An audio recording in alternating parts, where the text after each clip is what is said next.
Oriental, North Carolina. And we will talk about the other things that we love about Oriental now. Because I'm sold on Oriental. I am like an Orientite. Is that Orientalite? Does that make me Asian? Or just a father of Asian? I can say that. Orientish. Orientish. I digress. We're in Oriental. We were on the City Free Dock. I've done a video about that. And 2 nights ago, as we were getting, there'll be some dramatic video. Actually, I'll put in this one. Earlier in the day, what had happened, there was a big southeasterly blow. And our boat was protected in the little city dock area. Out at Whitaker Point Marina. Huge shout out to Dockmaster Matt, who runs that place like a tight ship and really works to try to protect all of his customers' assets better than the customers in a lot of cases. They had a very strong blow earlier in the day, and we were out trying to secure boats. And there was like a 41, 42 footer that was rocking up, and the oscillation on it was coming so far out of the water, you could see its propellers. It was splashing. It had busted one of the solar panels previously, and on that day, it ripped one of the davits loose from the deck and hit somebody.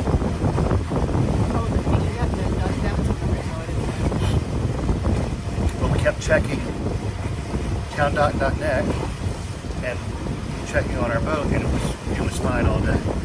That night, about 11 o'clock, the wind picked up and it shifted from the southeast to the southwest, which kind of funneled up into the little town dock area. And the boat was creaking and popping. We were on pilings. We were safe.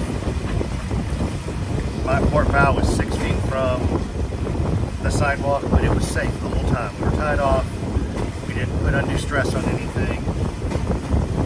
And about 11:22, I rolled over to Tracy and said, "Would you like me to sit up and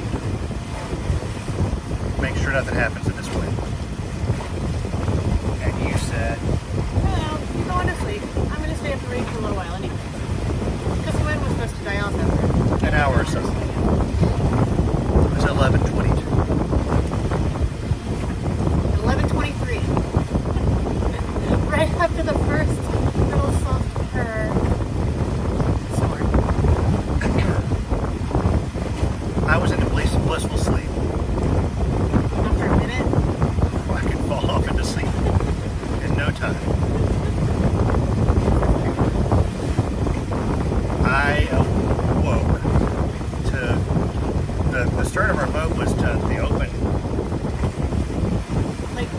basin. Kind of a big, basin, that's good. The open basin. Not a harbor, but a basin. And there was a man's voice screaming and yelling right at the stern of our boat. Right at the stern of our boat. I run up on deck, I'm wearing a t-shirt and underwear, and I'll put a picture. Please don't. Not of me right here. If there are pictures of you in your underwear on the harbor camp, you know. Probably. No, it doesn't take pictures overnight. Oh, really? No. He saves bandwidth on that. Lovely gentleman that runs that. I'll put a picture right here of the boat that was sitting square across the stern of our boat. And there was a man on deck with his foot out through the safety line, screaming at me, banging on the boat, screaming at someone inside. And the boat he was on. The boat he was on. The wind was blowing at that time about 45 knots. So we're not talking about a little blow. We're not talking about a little boat. The boat was longer than we were wide. We're 24 wide. It was probably a 30-foot little cabin cruiser. And it's banging up against the dinghy. It's banging up against the sugar scoops. And the boat's running. And I didn't understand what was going on. And the guy on the boat that was talking to us, he was like, "We gotta get this guy off the water. He's There's dangerous. No business out here. He's dangerous." And I was like, "Who? Like, who are you talking about?" I was so confused. Your own boat. Oh, And in the middle of all this chaos, two dinghies come completely up out of the darkness. Spider-Man is on this boat yelling at, it's banging up against the solar panel with its lifeline and stanchions. He's got his foot out this way, his other foot out this way, and banging and yelling.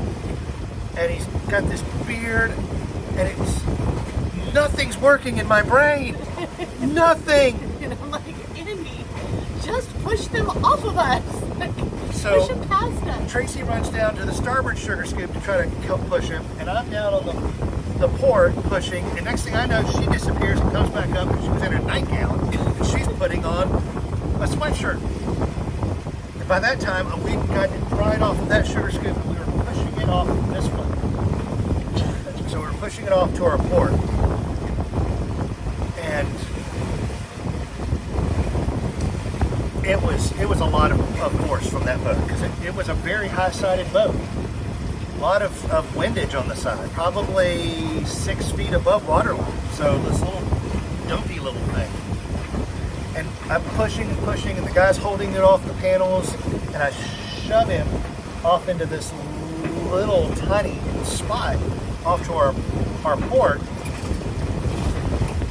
There's the Neuse River I know and love. And all these other little dinghies and the little Spider-Men are there on the wall, and we're tying this guy up to the wall, and the guy is down below. Then the kid, Ashley, we later find out his name is Ashley, is yelling, "Kill it! Kill it!" Kill the engine, kill the engine. He doesn't have steerage, he doesn't have propulsion. I'm like, who is he even talking to? I was so confused still. So meanwhile, I go back to the boat to try to get a fender. The guy is like literally 45 miles an hour against a concrete wall, right? And I'm like, all of our fenders are taken and our big round buoy is gone. Couldn't figure out where it went. Well, one of our kids had run up and grabbed it. Trying to protect our boat. Right, and then put it back here in the cockpit. So it was Tracy and Hy and Riley and Camden. And Nick. Camden had something over his arm, and I thought he had his shirt over his arm, but he had your pants. So I had asked him to run back to the boat to get me some pants, because I didn't have any pants on. I'm going to break decency laws in the town of Oriental. He may have been talking about you at the time. We get this gentleman tied off and secured. And I try to look over the boat in the dark and the wind, and there's no looking at it. There's no way to tell. But I didn't see any initial damage. Oh, our boat. Our boat. The good news is, no one was hurt during this. I should have said that up front. I'm sorry. No one was hurt. A boat crashed into us and no one was hurt. The next morning, I looked over the stern of the boat, both sides, the panels, made sure the panels were working, made sure the dinghy davits were looking good. And I couldn't find anything wrong. Then I examined it with Tracy, and she couldn't find anything wrong. The guy gets up, he's in his years, he's in his 80s. And he has a little kitten on board. And I go talk to him, and like, I'm glad you're safe. I wanted you to know that we're all safe, we're all well, and it doesn't appear to be any damage to our boat. And he looked at me and said,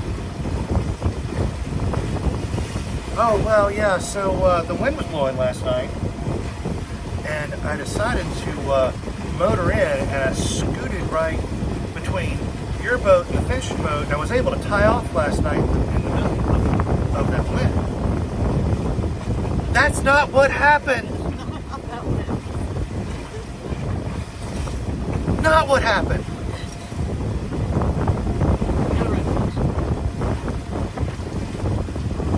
He is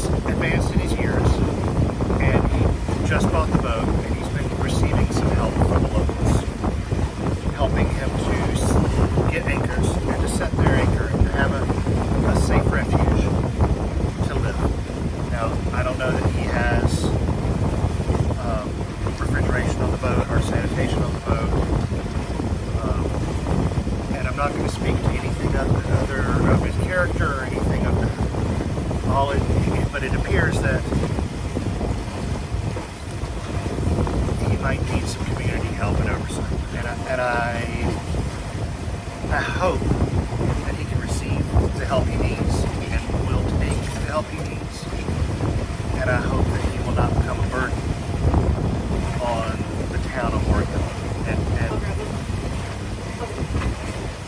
take advantage of their niceties. I think the only thing that he lost during that was he had built his own little dinghy out of plywood. He had a trolling motor on it and a little battery.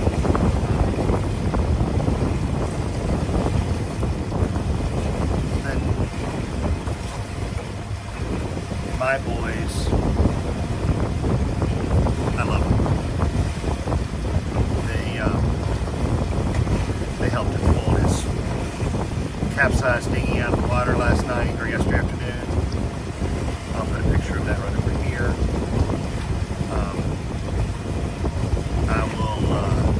And they pulled it out of the water. They righted it. They helped him and a couple of townspeople examine it, and they put it in the gentleman's car to try to get it fixed and salvaged. They showed forgiveness and grace and charity of heart and of service to this gentleman yesterday. I didn't tell him I was going to do it anyway, but they beat me to it.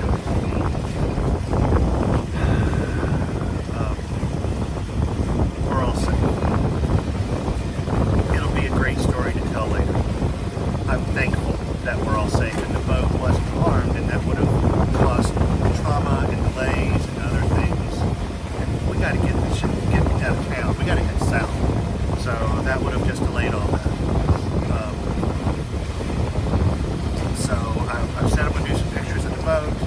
I do have some video of that night. It was after all the mayhem, just to show you like the sound of the wind. It was kind of rolly in that little protected basin. But what we take out of all this is that stuff.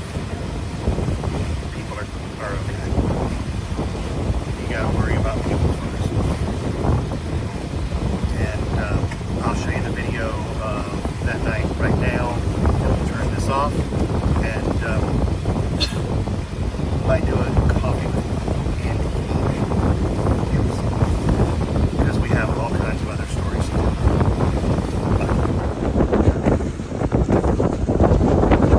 Thanks, guys.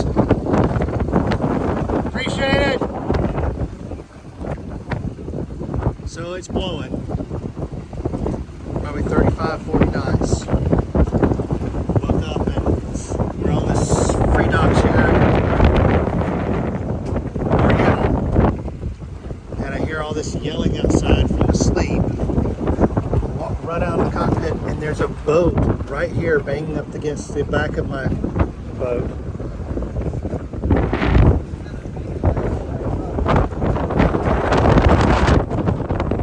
Banging into the sail barge. There's a guy on the deck screaming at the owner, telling him that he shouldn't have drug again. We ended up shoving him off into this shanty.